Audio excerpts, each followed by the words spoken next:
नमस्कार, आप देख रहे हैं प्रभा साक्षी और मैं हूं आपके साथ रेणु तिवारी।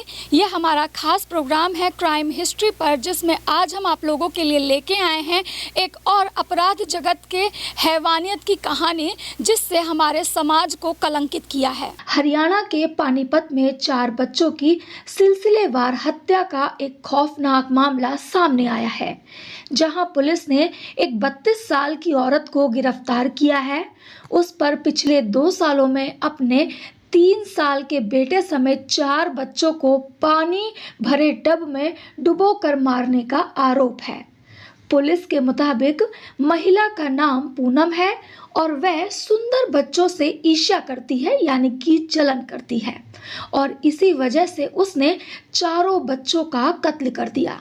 पानीपत की पुलिस ने एक प्रेस कॉन्फ्रेंस के जरिए इस दर्दनाक कांड का खुलासा किया। पहली घटना 2023 में सोनीपत के भंवर गांव में हुई थी, जहां पूनम ने कथित तौर पर अपनी नंद के 9 साल की बेटी को पानी की टंकी में डुबोकर मार डाला था, और इस आरोप से बचने के लिए उसने अपने 3 साल के बेटे को भी उसी तरह मार डाला, जिससे दोनों मौतें प्राकृतिक लगें।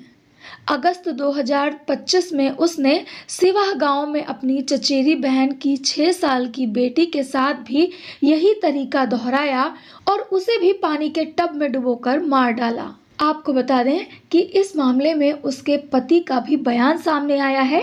पति ने बताया कि वो एक पढ़ी लिखी तेज औरत है, लेकिन जिसने अपने ही बच्चों को मार डाला उसे क्या कह सकते हैं। मेरे खुद के 3 साल के बेटे को उस औरत ने मार डाला, मेरे भाई की बेटी को मार डाला, मेरी बहन की बेटी को भी मार डाला। पति ने अपनी पत्नी के लिए कहा कि उसे भी बीच चौराहे पर पानी में डुबो कर मार डालना चाहिए। कोई आत्मा की बात या फिर काले जादू की बात नहीं है, वह बिल्कुल नॉर्मल लड़की थी। वह 6 साल से मेरे साथ है। हमारी शादी 2019 में हुई थी। एक भी दिन 1 सेकंड के लिए मुझे उस पर शक नहीं हुआ। हमारे घर में 2 और बच्चे हैं। अगर ये खुलासा नहीं होता तो शायद वह इन दोनों को भी इसी तरह मार डालती। पूनम के ससुर का भी बयान इस मामले पर सामने आया है। उन्होंने भी कहा है कि पूनम बहू नहीं, एक डायन है। वो नारी के नाम पर कलंक है। पढ़ी लिखी लड़की थी, एमए करके आई थी, बीएड भी हमने उसको कराया था, लेकिन वो परिवार से अलग अलग रहती थी। महीने में 10 दिन ही ससुराल में रहती थी, हमेशा मायके चली जाती थी। हमें लगता था कि बच्ची है तो चलो कोई बात नहीं, धीरे धीरे समझ जाएगी। उसके बेटे की मौत हुई थी तो वह 6 महीने तक पागलों जैसे रही। डॉक्टर से हमने उसका इलाज भी करवाया था। हमें नहीं लग रहा था कि इस तरीके से भी कुछ वो कर सकती है, लेकिन अब हमें यकीन है कि ये सब इसने ही किया है। इसने मेरे भाई की पोती को मार दिया। हम तो एक ही परिवार के हैं, हमारे बीच कोई भी मनमुटाव भी नहीं था। हम उसके खिलाफ सख्त से सख्त कार्रवाई करने की मांग करते हैं। अब आपको बताते हैं कि ये मामला कैसे खुला। इन हत्याओं का खुलासा 1 दिसंबर 2025 को पानीपत के नौलखा गांव में एक शादी समारोह के दौरान पूनम की 6 वर्षीय भतीजी विधि की मौत के बाद सामने आया। असामान्य परिस्थितियों की जांच कर रही पुलिस को विधि का शव एक छोटे से पानी के टब में मिला था, जो बाहर से बंद था, जिससे दुर्घटनावश बच्ची के डूबने की संभावना बेहद कम लग रही थी। इसके बाद जब सीसीटीवी फुटेज देखा गया तो घटना स्थल के आसपास पूनम की गतिविधियों की पुष्टि हुई। अधिकारियों द्वारा पूछताछ में पूनम ने चारों हत्याओं का जुर्म कबूल कर लिया। पुलिस के मुताबिक आरोपी महिला मनोरोग से पीड़ित दिखाई पड़ती है।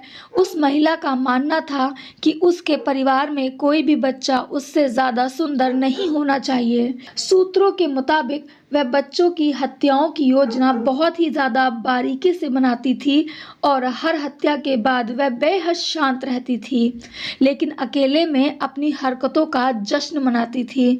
4 मृतक बच्चों में उसका 3 साल का बेटा भी शामिल था। हरियाणा पुलिस द्वारा पूनम की जांच में एक परेशान करने वाला मनोवैज्ञानिक विवरण सामने आया। अगर आरोप सही साबित होते हैं तो पूनम एक उच्च कार्यशील मनोरोगी की विशेषताओं का जीता जागता उदाहरण बन जाती है। ये मामला स्पष्ट रूप से दर्शाता है कि कैसे बुद्धिमान अपराधी अक्सर तब तक किसी की नज़र में नहीं आते जब तक कि उनकी हिंसक गतिविधियां अपरिहार्य ना हो जाएं। 4 बच्चों में से 3 छोटी लड़कियां थीं, जिससे पुलिस को ब्यूटी कॉम्प्लेक्स का अनुमान लगाने में मदद मिली। यानी पूनम ने लड़कियों को इसलिए मार डाला कि वह उससे ज़्यादा खूबसूरत ना दिख सकें। तो ये थी आज की हमारी प्रभा साक्षी की रिपोर्ट। ऐसे ही लेटेस्ट अपडेट के लिए देश दुनिया की तमाम खबरों के लिए आप बने रहें प्रभा साक्षी के साथ। नमस्कार। अगर आप भी लेना चाहते हैं देश दुनिया की तमाम जानकारी तो आज ही सब्सक्राइब करें हमारे चैनल को। साथ ही नीचे दिए बेल आइकन को जरूर दबाएं ताकि हर अपडेट आप तक पहुंच सके।